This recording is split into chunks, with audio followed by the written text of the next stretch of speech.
flight, that's when I started sanitizing the area around me. So from London to Nairobi, when you got to JKIA, what happened? What sort of procedure did you go through as you're coming into the country? When we got into the country, the first thing they did was screening. Everybody was screened, all the passengers. So the temperature was checked, and the temperature was very fine, including the temperature of the passengers next to me. They were just okay. So everything was okay as you went through JKIA, so you went home? Yeah, I went home, and when I think it was around March 7th, that's when I had the first cough. It just started as a tickle in the throat. So then it turned into a cough about 3 hours later, and then the cough came with just a mild headache that went away after 1 day. And at first, when you started coughing, did you think that, well, this is it, or did you think this is just a common flu? No, the first cough, I just thought this is a normal flu. Then someone joked about it and said maybe it's corona. Then we laughed about it. We said no, it can't be common. My temperature was just fine.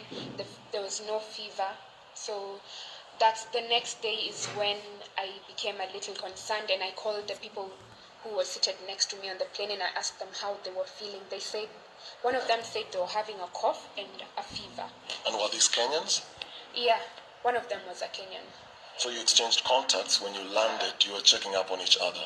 Yeah, we were checking up on each other. So it helped that I had their contacts, because when they told me we are also having a cough, that's when it came to my mind, and I said, this may be the virus.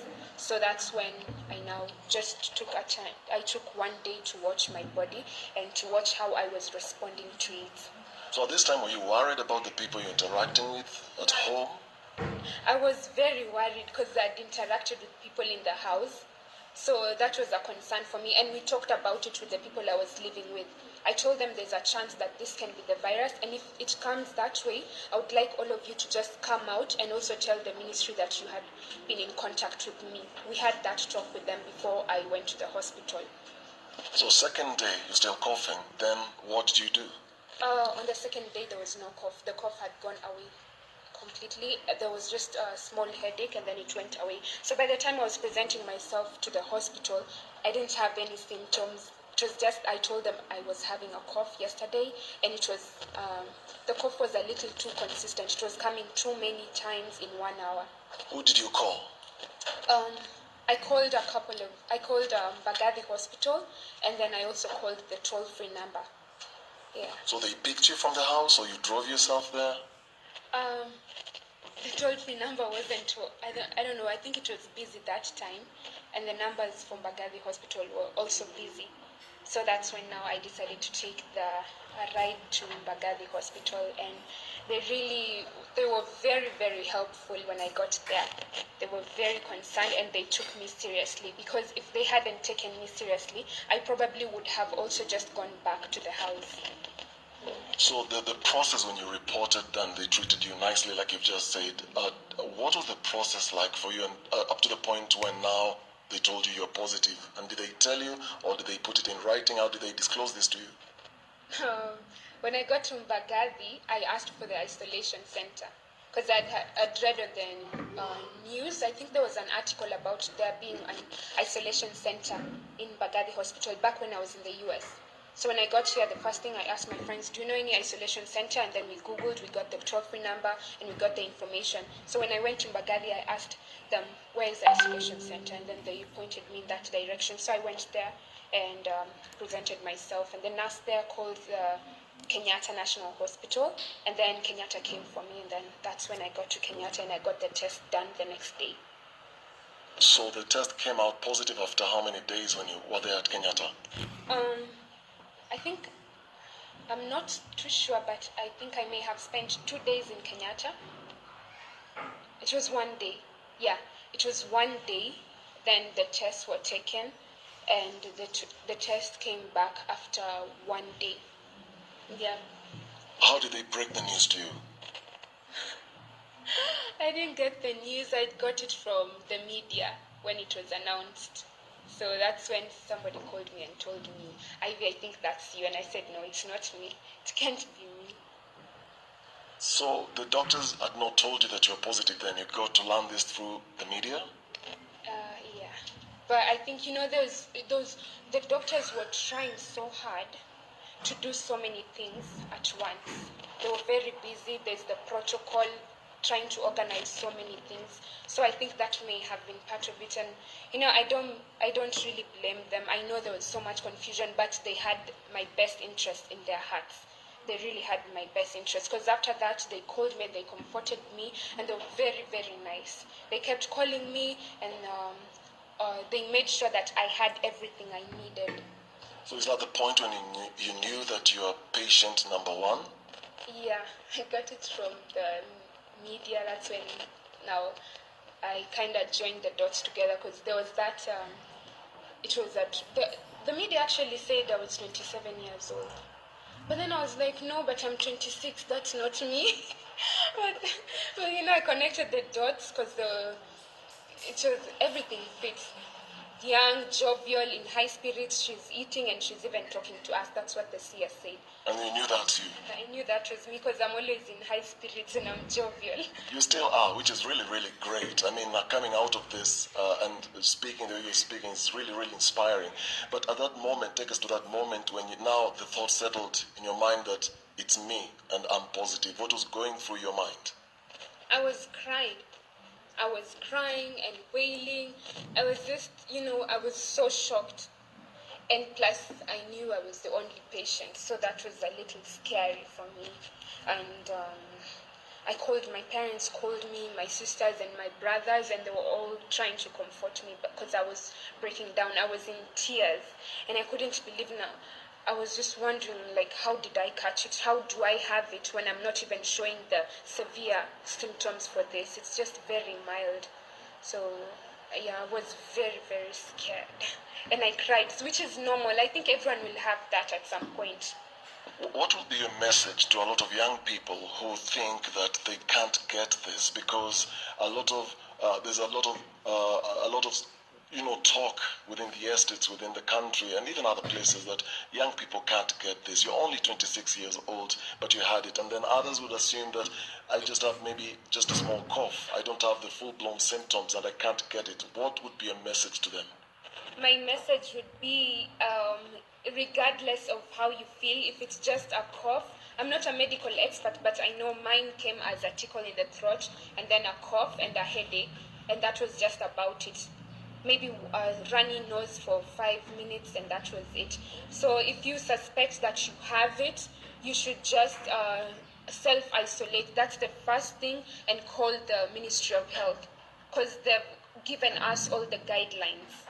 Call the Ministry of Health and make sure they know it. They will come for you and you identify. You should, as a responsible Kenyan, don't go around spreading it. When you suspect you know it, just self-isolate first thing and call the Ministry of Health. They will come for you and they will give you all the assistance you need. If you need any information from them, they will give it to you.